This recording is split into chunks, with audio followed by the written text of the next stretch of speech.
Addiction. It's a word that stirs emotions, anger, sadness, even empathy. But here's a question most people don't want to answer. Can addiction ever be an excuse for criminal behavior? Or is it just an easy way out? A convenient mask to hide deeper truths? Today, we dive into the tangled web of addiction, crime, and morality. A journey into the criminal mind where every choice is a gamble and every excuse has a consequence. Now, imagine this. A man walks into a convenience store. His hands tremble. His eyes dart around the room. He's not there to shop. Desperation drives him. He pulls out a weapon and demands money. A crime, clear as day, right? But here's the twist.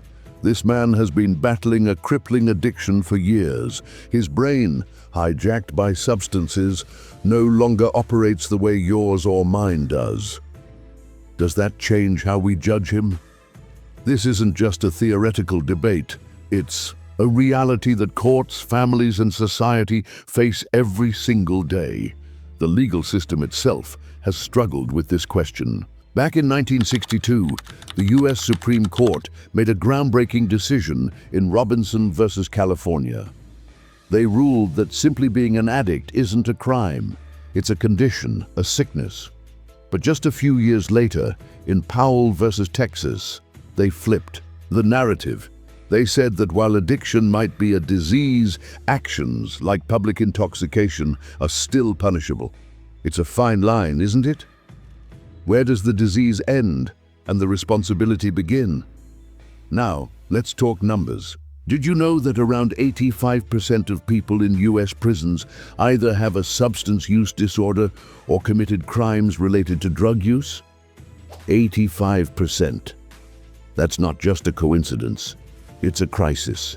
And yet, most prisons are ill-equipped to treat addiction, turning these facilities into revolving doors for people who never truly recover.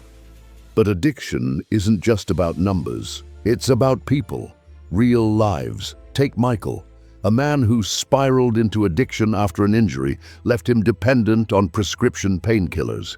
His descent into substance use led to theft, arrests, and the near-total destruction of his relationships. But today, he's in recovery, rebuilding his life one day at a time. Stories like Michael's show us the human side of this struggle, the pain, the fight, and the hope. And yet, here's where things get even murkier. Some argue that addiction impairs the brain's ability to make rational decisions. Science backs this up. Studies show that addiction alters the very structure of the brain, particularly areas responsible for judgment and impulse control. But here's the catch. Impaired doesn't mean incapable. Even under the influence, most people know right from wrong. They might not be able to resist the urge, but they understand the consequences, and that's where society draws the line. We might sympathize, but we still demand accountability. This brings us to a fundamental question. Can addiction truly justify a crime, or should it simply be a factor we consider? Consider this. A mother steals food to feed her hungry children. We call it survival. But a man robs to feed his addiction, and we call it selfishness. Both acts come from desperation. So why do we judge them so differently? The answer lies in our values as a society. We value control, discipline, and responsibility. Addiction challenges all three. It forces us to confront uncomfortable truths, that sometimes even the strongest among us can fall. And when they do, how do we respond? Rehabilitation or punishment? Compassion or condemnation? These aren't just philosophical questions. They're the choices we make every day as a society, and they have real consequences. Research shows that when we focus on treatment instead of punishment, recidivism rates drop significantly. People recover, families heal, communities thrive. So where do we go from here? The path forward isn't about choosing sides, it's about balance. Yes, addiction is a disease, but that doesn't absolve people of their actions. Instead, it calls for understanding. for systems that hold individuals accountable while offering them the tools to recover. Because at the end of the day, addiction is more than a personal struggle. It's a societal one. And the way we address it says more about us than it does about those who suffer from it.